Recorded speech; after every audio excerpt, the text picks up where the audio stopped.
Olá, pessoal, tudo bem? Eu sou o Péricles Mocelin, sou tecnólogo em radiologia, trabalho com medicina nuclear, sou um dos colaboradores do canal PET-CT Sem Mistério, e hoje eu vou falar um pouco sobre a técnica do PET-CT pediátrico. Espero que gostem do conteúdo. Quem não está inscrito no canal e é a primeira vez aqui, inscreva-se, que vem bastante material legal aí, e deixa seu feedback no final também. Bom, só vou colocar aqui em modo full. Isso aí. Bom, a gente sabe que o PET, entre os adultos, é uma modalidade que ela já está mais difundida, mas na pediatria ela ainda está lentamente, está devagar, não está bem difundida ainda. É uma ferramenta bem valiosa, a tomografia de emissão de pósito, e a ideia é falar de aspectos práticos da técnica de PET-CT pediátrico, aspectos práticos como posicionamento do paciente, técnica de aquisição, preparo do paciente, a fim de obter imagens de boa qualidade e algumas medidas para reduzir a exposição durante o procedimento nas crianças. Aqui uma breve introdução do que é o PET-CT. O PET é uma técnica não invasiva de imagem que nos permite mapear a biodistribuição através do material que é administrado no paciente, o radiofármaco. Os radiofármacos são substâncias químicas que contêm isótopos radioativos. A detecção ocorre da seguinte maneira no PET. Esse isótopo emissor de pósito desse radiofármaco que é administrado no paciente, ele sofre um decaimento beta positivo. Sofrendo esse decaimento beta positivo, esse pósitron ele é convertido em nêutron, e esse pósitron liberado, ele interage no meio, ocorre um movimento de interação, e nessa interação entre o pósitron e o elétron ocorre um movimento de aniquilação, e eles liberam 2 fótons de energia de 511 keV, que é representado por essa figura aqui. Então, basicamente, o PET, a tomografia de emissão de pósitron, ela se dá no movimento de aniquilação. O PET, a tomografia de emissão de pósitron, a gente consegue estudar a função metabólica. A tomografia computadorizada, a gente consegue estudar a parte anatômica. Então, é através desse equipamento PET-CT, esse equipamento híbrido, que nos possibilita fazer esses estudos. O PET-CT pediátrico. As indicações para pacientes de PET-CT pediátrico são muito parecidas, semelhantes com praticamente iguais aos pacientes adultos, as mesmas. É indicado principalmente na área da oncologia, pacientes com linfoma de Hodgkin, linfoma não Hodgkin, osteosarcomas, paciente com neuroblastoma MBG negativo também, contribui muito. Na área da neurologia, para estudo de epilepsia, cardiologia, entre outras patologias. Também é possível fazer planejamento de radioterapia, planejamento para biópsias, além de proporcionar o diagnóstico e o estadiamento.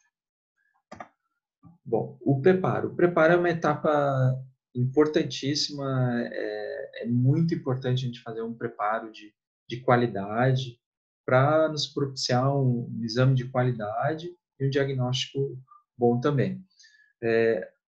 Fazer uma boa anamnese, solicitar, tirar todas as informações do paciente, solicitar os exames anteriores, ver se o paciente fez quimioterapia, radioterapia, quantas sessões, quando que foi a última.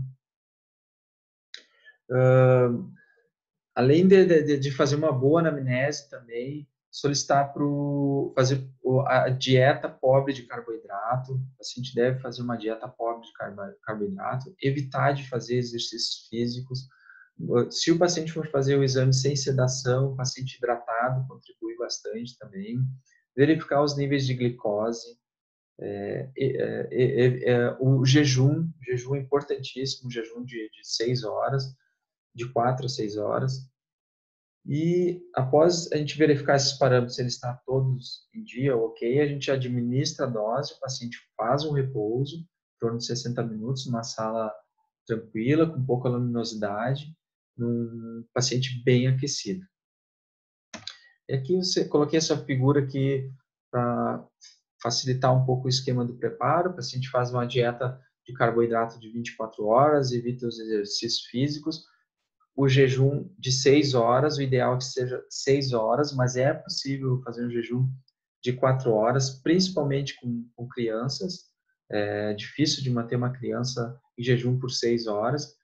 Posteriormente, é verificado os níveis de glicose. A glicose deve estar entre 150 e 200, depende do serviço. É administrado o radiofármaco, o paciente faz o repouso durante 50 a 60 minutos e posteriormente é feita a aquisição de imagem.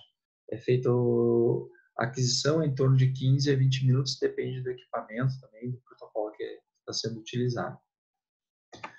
Bom, o repouso, a gente sabe que é bem difícil para manter uma criança em repouso durante 50 a 60 minutos. Eu selecionei aqui algumas medidas que podem contribuir para minimizar essa atividade, para deixar a criança fazer um repouso tranquilo, apropriado, adequado para o exame. Livros, é interessante também, as crianças que leem, levar livros, os pais levar um livro que a criança gosta. Os pais, um dos pais também pode contar a história infantil também para a criança, para entreter essa criança, manter ela tranquila, sem movimentos. Músicas também, músicas infantis, músicas calmas, música que, dependendo da música, da situação, a criança até adormece e a gente consegue fazer um repouso adequado para fazer as aquisições. Filmes e manter a criança numa posição confortável, bem aquecida. Essas são umas medidas simples que contribuem muito para ter um bom preparo do paciente e evitar captações aumentadas e que pode trazer prejuízo no diagnóstico do exame. As atividades. Atividade administrada conforme a Sociedade Americana de Medicina Nuclear e a Associação Europeia de Medicina Nuclear, elas variam de 0,10 mCi por quilo a 0,14 para pacientes para corpo inteiro e para pacientes para estudo cerebral, 0,10 mCi. A gente pode diminuir essa atividade a ser injetada? Nós podemos diminuir, mas é importante ter em mente que nós temos que ressaltar que essas atividades administradas têm que ter um equilíbrio de não trazer prejuízo no diagnóstico do exame, qualidade na imagem e baixa exposição à radiação. Nós temos que buscar esse equilíbrio. É importante debater com a equipe para montar o protocolo para essas crianças, montar um protocolo adequado, porque simplesmente nós não podemos sair diminuindo a atividade ou os parâmetros técnicos para TC de baixa dose e ter prejuízo no exame. Então, nós temos que estar bem atento a esse detalhe. O protocolo pediátrico. A gente sabe que as crianças elas estão mais vulneráveis à exposição à radiação que nós adultos. Então, é importantíssimo, como eu falei anteriormente, que a gente utilize os protocolos adequados. Na tomografia de baixa dose, a gente pode manter um protocolo com qualidade, dependendo do equipamento, da atividade, do peso da criança, a gente pode obter uma redução de até 50% ou mais. Vai aumentar um pouco o ruído, mas a gente vai querer o exame para estudo de anatomia, para correção de atenuação, mas nós temos que estar atento a essa redução para não trazer prejuízo e sempre debater, conversar com o médico responsável, com o físico responsável. A equipe tem que definir bem esse protocolo. Outra medida importante também, normalmente as aquisições são realizadas no sentido caudal cranial, para evitar o artefato de enchimento da bexiga. Nas crianças, a gente pode inverter, iniciar as imagens no sentido cranial caudal, que na medida que for fazendo o rastreamento, a criança já pode mover a cabeça, já pode mover os braços, e isso vai trazer mais tranquilidade, vai evitar de expor a criança novamente por repetições de exame também. Aqui eu selecionei algumas medidas, alguns métodos para a gente diminuir a exposição da radiação do PET-CT nas crianças. As atividades é importante que a gente siga o que preconiza os guidelines. A gente pode diminuir essas atividades, como eu falei anteriormente, mas é importante a gente ter esse feeling de, dependendo, se possível, conforme for a criança, o paciente, se for uma criança colaborativa, a gente pode diminuir a atividade a ser injetada e aumentar o tempo de bed. Que nós vamos ter uma redução significativa de exposição à radiação e qualidade na imagem também. Nós temos que estar muito atento a esses detalhes de como é o paciente, de como é a criança. Na tomografia computadorizada para estudo anatômico, a gente pode reduzir os parâmetros também, reduzir a quilovoltagem, claro, de acordo com o peso do paciente, o MAS, o MA. A gente pode aumentar o pitch, aumentar a velocidade da mesa, a gente vai ter um exame mais rápido, menor exposição, mas, como vou ressaltar novamente, a gente tem que estar atento que fazendo essas medidas vai aumentar nosso ruído. E na medida que aumentar nosso ruído, a gente tem que ver até onde não está trazendo prejuízo para a qualidade do exame. Nós temos que tentar estar muito atentos a isso. Posicionamento adequado também. Usar um modulador de dose, hoje a maioria dos equipamentos já possui, automático, é importante a gente usar. Então, são algumas medidas que contribuem para a redução da exposição. É importante a gente debater com a equipe, montar esse protocolo antes de iniciar o exame, para a gente ter qualidade, para a gente ter um diagnóstico bom e uma baixa redução à exposição das crianças. O posicionamento. Posicionamento adequado, normalmente, a cabeça para fora, a gente utiliza todos os suportes necessários, os acessórios para imobilizar essa criança, para mantê-la imóvel e deixá-la confortavelmente. Antes de entrar na sala, solicitar para a criança urinar, se for uma criança menor que usa a fralda, trocar a fralda, se usar sonda, bolsa com sonda vesical, esvaziar a sonda, ficar atento para não ocorrer nenhum tipo de contaminação. Conforme a indicação do exame, fazer com os braços para cima ou para baixo, se for paciente com indicação de doença, patologia na cabeça e no pescoço, com os braços para baixo, se for tronco, tórax, abdômen, membros inferiores, braços elevados. Outra dica importante também, a gente pode colocar um brinquedo que a criança goste muito, próximo a ela, na mesa ali de exame, vai passar confiança, vai passar segurança para a criança durante o procedimento também. Os bebês menores, para a gente tentar evitar a sedação, evitar a exposição também de repetições, a gente tenta adequar, ajustar o momento da administração da dose, o momento de repouso com o momento da aquisição. Porque tem hora, dependendo do horário da criança, ela adormece, a gente consegue fazer o exame com um bom diagnóstico, uma boa qualidade, sem sedação. É muito importante também e sem repetir exposições também. Bom, aqui eu coloquei esse slide para falar um pouco sobre a biodistribuição do FDG nos pacientes pediátricos. Nas áreas comuns, praticamente as mesmas dos pacientes adultos, como cérebro, hepático, fígado, bexiga, rins, mas nos pacientes pediátricos tem algumas particularidades, algumas captações que são mais comuns nesses pacientes pediátricos. Vocês podem observar as tonsilas bem simétricas, então uma captação aumentada. Nas cordas vocais também a gente tem captação, principalmente nos pacientes que choram muito, a gente vai ter captação aumentada. Na região do diafragma também pode ocorrer captação aumentada, pode ocorrer a famosa a gordura marrom ali.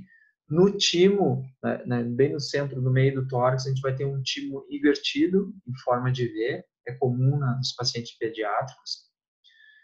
E aqui, essa imagem que eu coloquei aqui, selecionei para vocês aqui junto, tem uma captação na orofaringe aumentada, e essa captação, ela se deve ao paciente estar estímulo com o bico, com a chupeta. Então, é importante que a gente esteja atento a essa biodistribuição, principalmente nos pacientes pediátricos, para evitar exposições desnecessárias, não fazer focadas, estudos a mais, e não expor mais a criança à radiação ou até possíveis sedações. Bom, por último, eu deixei para falar sobre a comunicação. A comunicação nos pacientes pediátricos é uma ferramenta importantíssima. Assim, é de extrema importância que o profissional que for fazer as aquisições, ele esteja atento, ele use uma linguagem clara com a criança, usar uma linguagem apropriada, explicar os procedimentos, ser claro, objetivo, explicar o procedimento com todos os detalhes para os pais também. Isso contribui muito, porque os pais vão passar segurança para a criança vai se sentir confiante, usar os protocolos adequados, para que não haja repetições de imagens também. E às vezes, assim, são coisas simples que a gente evita de fazer exames com sedações, atender a criança com um sorriso no rosto, simpático, vai passar confiança para a criança, vai passar confiança para os pais, e a gente vai evitar de fazer exames com sedações. Claro que tem situações que é possível, mas eu acredito muito na capacidade do profissional que for fazer as imagens, que é possível de fazer muitos exames sem sedações e diminuir as repetições de estudos, não expor as crianças a tanta exposição à radiação. Bom, muito obrigado. Foi uma breve aulinha assim, sobre a técnica de PET-CT pediátrico. Espero que tenham gostado. Quem não está inscrito no canal, inscreva-se, deixa seu feedback, deixe seu joinha lá. E grande abraço, e vocês continuem ligados, porque vem bastante conteúdo bom aí. Qualquer dúvida, pode mandar um e-mail para o petctsemmistério@gmail.com. Obrigado, um abraço.